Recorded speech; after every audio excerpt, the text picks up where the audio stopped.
ಈಗ ನಮ್ಮ ಸಿಂಧೂರ ಸಮ್ಮಾನದ ಮೊದಲ 5 ಜನ ವೀರ ಯೋಧರಿಗೆ ಸನ್ಮಾನ ಮಾಡುವಂತ ಸಮಯ. ಆ ವೀರ ಯೋಧರು ಯಾರಪ್ಪ ಅಂತಂದ್ರೆ ಯೋಧ ರಂಗಪ್ಪ ಆಲೂರ್ ಅವರು. ಜೋರ್ ಚಪ್ಪಾಳೆ ಬರಲಿ ಅವರಿಗೆ.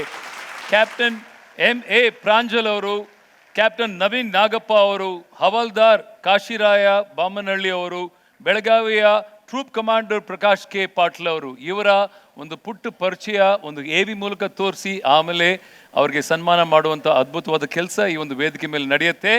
ಅವರ ಒಂದು ಪುಟ್ಟ ಪರಿಚಯ.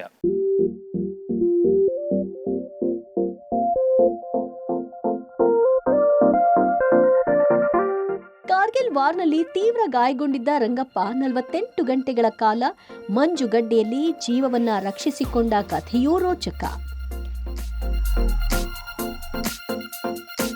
ಸಮರಕ್ಕೆ ನಿಂತ್ರೆ ಬದುಕನ್ನೇ ಗುರಾಣಿಯಾಗಿಟ್ಟುಕೊಂಡು ಹೋರಾಡುವ ದೇವರು ನಮ್ಮ ಯೋಧರು. ಕಾರ್ಗಿಲ್ ಯುದ್ಧದಲ್ಲಿ ಶತ್ರುಗಳ ನೆತ್ತರ ಹರಿಸಿ ಭಾರತಾಂಬೆಯ ವಿಜಯ ಪತಾಕೆ ಹಾರಿಸುವ ಉತ್ಸಾಹದಲ್ಲಿದ್ದವರು ಬಾಗಲಕೋಟೆ ಜಿಲ್ಲೆಯ ಬಾದಾಮಿ ತಾಲೂಕಿನ ಹುಲಸಗೊಂದ ಗ್ರಾಮದವರಾದ ಸೈನಿಕ ರಂಗಪ್ಪ ಅವರು. ಸಿಯಾಚಿನ್ ಪ್ರದೇಶದ ಟೈಗರ್ ಹಿಲ್ ವರೆಗೆ ಬಂದಿದ್ದ ವೈರಿ ಪಡೆಗೆ ತೀವ್ರ ಪ್ರತಿರೋಧವೊಡ್ಡಿ ಹಿಮ್ಮೆಟ್ಟಿಸುವಲ್ಲಿ ಸಫಲರಾಗಿದ್ರು. ವೈರಿ ಪಡೆಯನ್ನ ಹಿಮ್ಮೆಟ್ಟಿಸಿದ್ದೇವೆ ಅಂತ ಖುಷಿಯಿಂದ ಹೇಳುವಾಗಲೇ ರಣಹೇಡಿ ಪಾಕ್ ಮಿಸೈಲ್ ದಾಳಿ ಮಾಡಿತ್ತು. ರಂಗಪ್ಪ ಅವರ ಜೊತೆಗಿದ್ದ 3 ಯೋಧರು ಹುತಾತ್ಮರಾದ್ರೆ ಇವರ 2 ಕೈ 1 ಕಾಲು ಮಿಸೈಲ್ ದಾಳಿಗೆ ಛಿದ್ರವಾಗಿತ್ತು.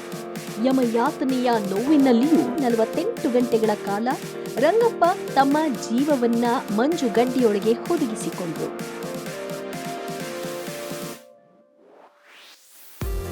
ಹೆಲಿಕಾಪ್ಟರ್ ಮೂಲಕ ಕಾಣೆಯಾದ ಸೈನಿಕರನ್ನ ಹುಡುಕುವಾಗ ರಂಗಪ್ಪ ರಕ್ಷಣೆ ಮಾಡಲಾಯಿತು. ತಕ್ಷಣ ಪಠಾನ್ಕೋಟ್ ಮಿಲಿಟರಿ ಆಸ್ಪತ್ರೆಗೆ ದಾಖಲಿಸಿ 28 ಆಪರೇಷನ್ಗಳನ್ನ ಮಾಡಲಾಗಿತ್ತು.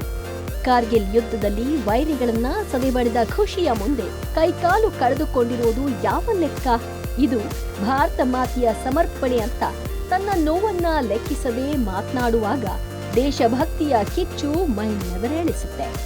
ಈ ಅಪ್ರತಿಮ ವೀರ ಸೇನಾನಿಗೆ ಪಬ್ಲಿಕ್ ಟಿವಿ ಕೈಮುಗಿದು ಗೌರವ ಸಮರ್ಪಿಸಲು ಹೆಮ್ಮೆ ಪಡುತ್ತಿದೆ. ಮೊದಲಿಗೆ ವೀರ ಯೋಧ ರಂಗಪ್ಪ ಆಲೂರ್ ಅವರನ್ನ ವೇದಿಕೆ ಮೇಲೆ ಬರಮಾಡ್ಕೋತಾ ಇದ್ದೀನಿ. ಇವರು ಮೂಲತಃ ಬಾಗಲಕೋಟೆ ಜಿಲ್ಲೆಯ ಬಾದಾಮಿ ತಾಲೂಕಿನ ಹುಲಸಗುಂದದವರು. ಇಂದು ಯೋಧ ರಂಗಪ್ಪ ಸರ್ ನಮ್ಮೊಟ್ಟಿಗೆ ಇದ್ದಾರೆ. ಚಪ್ಪಾಳೆ ಬರಲಿ ರಂಗಪ್ಪ ಸರ್ಗೆ.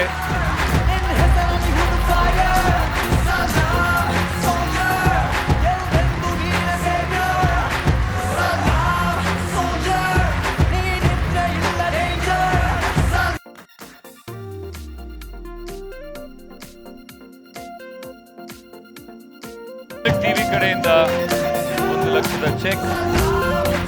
ರಂಗಪ್ಪ ಸರ್, ನೀವು ಹೇಳ್ಬೇಕು ಸರ್, ಪಾಕಿಸ್ತಾನ ವಿರುದ್ಧ ಕಾರ್ಗಿಲ್ ಸಮಯದಲ್ಲಿ ನೀವು ಅವ್ರ ಜೊತೆ ಹೋರಾಡಿ ಇಲ್ಲಿವರೆಗೂ 28 ಸರ್ಜರೀಸ್ ಆಗಿದೆ. ಇನ್ಫ್ಯಾಕ್ಟ್ ಬರ್ಬೇಕಂದ್ರೆ ನಮ್ಮ ರಂಗಪ್ಪ ಸರ್, ರಂಗಣ್ಣ ಹೇಳ್ತಾ ಇದ್ರು ಅದನ್ನೇ ಎದುರಿಸಿದ್ರಂತೆ. ಇದು ಯಾವ ಲೆಕ್ಕ ಅಂತ ಸರ್ ಹೇಳಿ ಸರ್, ಅದ್ರ ಬಗ್ಗೆ ಏನಾದ್ರು ಹಂಚ್ಕೊಳಕ್ ಇಷ್ಟಪಡ್ತೀರಾ? ಆ ಒಂದು ಸಂದರ್ಭ. ಎಷ್ಟೋ ನನ್ನ ಸಂಘಟಕರು ನನ್ನ 3 ಜನ ಪ್ರಾವಣ್ಯವನ್ನು ಕೊಟ್ಟಿದ್ದಾರೆ. ನಾವು 2 ಕೈ ಕಾಲು ಕೊಟ್ಟು ದೇಶ ನಮಗೆ ಏನು ಕೊಟ್ಟು ಅಂತ ನಮ್ಮ ಲೆಕ್ಕ. ದೇಶಕ್ಕಾಗಿ ನಾವು ಏನು ಕೊಟ್ಟೇವೋ ನಮ್ಗೆ ಹೆಮ್ಮೆ ಅನ್ಸುತ್ತೆ. ನಮ್ಮ ಪಬ್ಲಿಕ್ ಟಿವಿ ರಂಗನಾಥ್ ಸಾಹೇಬ್ರಿಗೆ ಅವ್ರದ್ದು ನಾನು ದಿವಸ ಟಿ ವಿಯಲ್ಲಿ ನೋಡ್ತಿರ್ತೀನಿ. ಅವ್ರದಂಥ ಹೆಮ್ಮೆ ಅವ್ರದ್ದು ನೋಡ್ಕೊಂಡು ನಮಗೆ ಎಷ್ಟು ಹೆಮ್ಮೆ ಅನಿಸ್ತದೆ. ನಾ ದೇಶಕ್ಕಾಗಿ ಎಷ್ಟು ಭಾಳ ನನಗೊಂದು ಹೆಮ್ಮೆ ಅನಿಸ್ತದೆ. Thank you sir, thank you so much. ಜೋರ್ ಚಪ್ಪಾಳೆ ಬರಲಿ ವೀರ ಯೋಧರಿಗೆ.